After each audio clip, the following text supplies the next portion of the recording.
بسم اللہ الرحمن الرحیم۔ شروع اللہ تعالیٰ کے نام سے جو بڑا ہی مہربان اور نہایت رحم کرنے والا ہے۔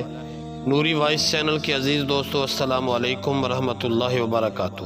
میں امید کرتا ہوں کہ آپ سب لوگ خیر و عافیت سے ہوں گے۔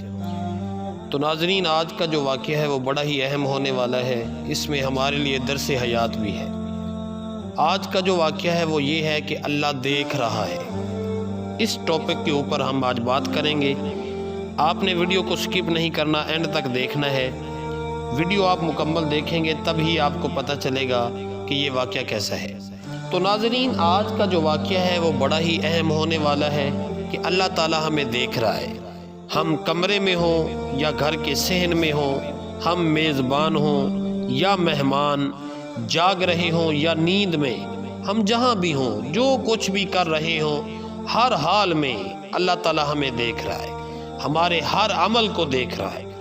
اللہ تعالیٰ قرآن پاک میں فرماتا ہے کہ ان اللہ کان علیکم رقیبا، بے شک اللہ ہر وقت تمہیں دیکھ رہا ہے۔ اے چھپ چھپ کے گناہ کرنے والو، اے چھپ چھپ کے فون کرنے والو، اے چھپ چھپ کے بیہودہ فلمیں دیکھنے والو، انٹرنیٹ پر حیا سوز مناظر دیکھنے والو، یہ کیوں بھولتے ہو کہ اللہ ہمیں دیکھ رہا ہے؟ ہر وقت دیکھ رہا ہے، ہر جگہ دیکھ رہا ہے۔ کوئی مکان، کوئی دکان، کوئی گھر، کوئی محلہ ایسا نہیں جو اس کی نظر سے اوجل۔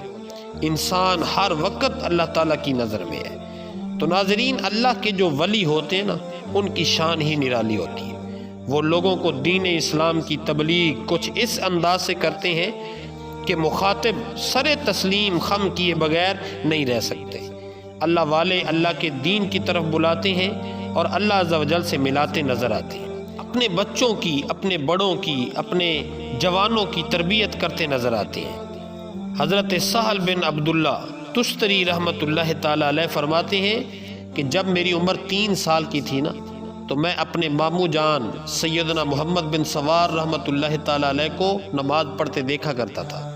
ایک بار انہوں نے مجھ سے فرمایا، اے لڑکے، جس اللہ عز و جل نے تجھے پیدا کیا ہے، کیا تم اسے نہیں یاد کرتے ہو؟ میں نے عرض کیا، ماموں جان میں اسے کیسے یاد کروں؟ فرمایا، جب تو رات کو سونے لگے نا تو 3 بار کہا کر، اللہ میرے ساتھ ہے، اللہ مجھے دیکھ رہا ہے، اللہ میرا گواہ ہے۔ چنانچہ چند راتیں میں نے ایسا ہی کیا۔ جب بھی رات کو سوتا 3 بار کہہ لیا کرتا، اللہ میرے ساتھ ہے، اللہ مجھے دیکھ رہا ہے، اللہ میرا گواہ ہے۔ کچھ دنوں کے بعد میرے ماموں جان نے مجھ سے فرمایا، اے سہل، اب ان کلمات کو سوتے وقت 7 بار کہا کرو۔ چنانچہ میں روزانہ 7 بار یہ کلمات پڑھنے لگا۔ پھر اپنے ماموں جان کو بتایا تو انہوں نے فرمایا، اب ان کلمات کو 11 بار کہا کرو۔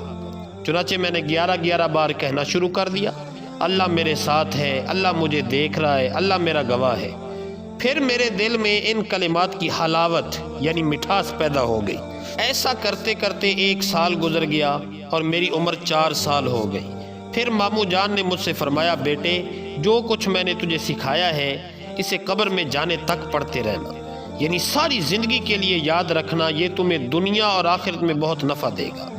بس میں یہی ورد روزانہ کیا کرتا، جس کی بدولت میں نے بے انتہا سرور پایا، یہاں تک کہ میرے دل و دماغ میں یہ بات رچ بس گئی کہ اللہ میرے ساتھ ہے، اللہ مجھے دیکھ رہا ہے، اللہ میرا گواہ ہے۔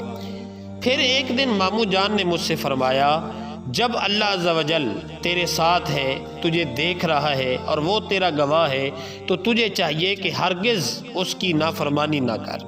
خبردار اے بچے، ہرگز کوئی گناہ نہ کرنا، کیونکہ اللہ عز و جل تجھے دیکھ رہا ہے۔ پھر مجھے مدرسے میں داخل کروا دیا گیا۔ میں روزانہ صرف 1 گھنٹہ پڑھتا اور اپنا سبق یاد کر لیتا۔ اسی طرح 7 سال کی عمر میں نے قرآن پاک حفظ کر لیا۔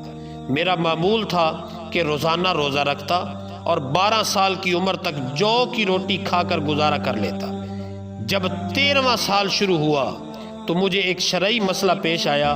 اس کے حل کے لیے میں بصرہ گیا، علماء سے پوچھا، مگر جواب سے میں مطمئن نہ ہوا۔ پھر مجھے پتہ چلا کہ آبادان میں ایک بہت بڑے عالم ہیں۔ میں ان کے پاس گیا، انہوں نے میرا مسئلہ حل کر دیا اور تسلی بخش جواب دیا۔ میں ایک عرصے تک ان کی صحبت میں رہا، ان کے کلام سے فیض حاصل کرتا رہا، ان سے آداب سیکھتا رہا۔ پھر اپنے وطن واپس آ گیا۔ یہاں میں نے 1 درہم کے جو خریدے اور ہر رات سحری کے وقت جو کی روٹی بغیر سالن کے کھا لیتا، اور 1 درہم کے جو میرے لیے سال بھر کے لیے کافی ہوتے۔ سبحان اللہ! دیکھا آپ نے، 3 سالہ بچے پر ماموں جان کی انفرادی کوشش نے یہ سبق سکھا دیا کہ اللہ میرے ساتھ ہے، اللہ مجھے دیکھ رہا ہے، اللہ میرا گواہ ہے۔ اسی کلمے کے ورد نے اس بچے کو ولایت کی اعلیٰ منزل پر فائز کر دیا۔ اے کاش ہمارے اندر بھی خوف پیدا ہو جائے، ہمارے دل میں بھی یہ بات راسخ ہو جائے کہ اللہ ہمیں دیکھ رہا ہے، اللہ ہمارے ساتھ ہے، اللہ ہمارا گواہ ہے۔ اے کاش ہم بھی اپنی اولاد کی یوں تربیت کر سکیں کہ بچپن ہی سے ان کے دل میں اللہ عز و جل کی عظمت گھر کر لے، اور وہ بڑے ہو کر نیک، فرما بردار، ہونہار اور عبادت گزار بن جاتے، کیونکہ ایسی نیک اولاد والدین کے لیے بخشش کا ذریعہ ہوتی ہے، جو گانوں باجوں، فلموں ڈراموں سے دور رہ کر ہر وقت ذکر اور درود میں مشغول رہے۔ اللہ عز و جل اور اس کے رسول صلی اللہ علیہ وسلم کی محبت اس کے دل میں سما جاتی ہے۔ دن رات تلاوت قرآن کرتے کرتے، نعتیں پڑھتے پڑھتے، درس و بیان سننے سناتے گزر جاتے ہیں، اور پھر ایسے ہونہار بچے اپنی قسمت پر، اپنی پرورش پر اور اپنی تربیت پر ناز کرتے ہوئے کہتے ہیں، اپنی بخشش، اپنی بھلائی کا یہ کام نکالا ہے، اپنے نبی صلی اللہ علیہ وسلم کے گن گاتے ہیں جب سے ہوش سنبھالا ہے۔ اللہ اکبر! تو ناظرین یاد رکھیے، جو والدین اولاد کے لیے طرح طرح کی نعمتوں کے انبار لگاتے نا، اعلیٰ سے اعلیٰ لباس، بہترین سکول کی تعلیم پر بھاری اخراجات تو کرتے ہیں، مگر قرآن کی تعلیم سے غفلت، نماز روزے سے نفرت، ذکر و درود سے بے رغبت، صرف اور صرف دنیا ہی سے محبت جن بچوں کی تربیت میں شامل ہوتی ہے، ایسے بچے، ایسی اولاد جوان ہو کر والدین کے لیے وبال جان بن جاتی ہے۔ اخبارات گواہ ہیں، آج کل جوان لڑکے لڑکیاں خودکشیاں کر رہے ہیں، گھروں سے فرار ہو کر دارالامان پہنچ رہے ہیں۔ فلمیں، ڈرامے اور کیبل کے بےہودہ مناظر انہیں جنسی بے راہ روی کی ترغیب دلاتے ہیں، جس کی بنا پر لڑکیاں عشقیہ خطوط لکھنے، چھپ چھپ کر پارکوں میں غیر محرم لڑکوں سے ملنے، ان سے دوستیاں کرنے اور سب گھر والوں کی عزت خاک میں ملا کر کورٹ میرج کرنے لگی ہیں۔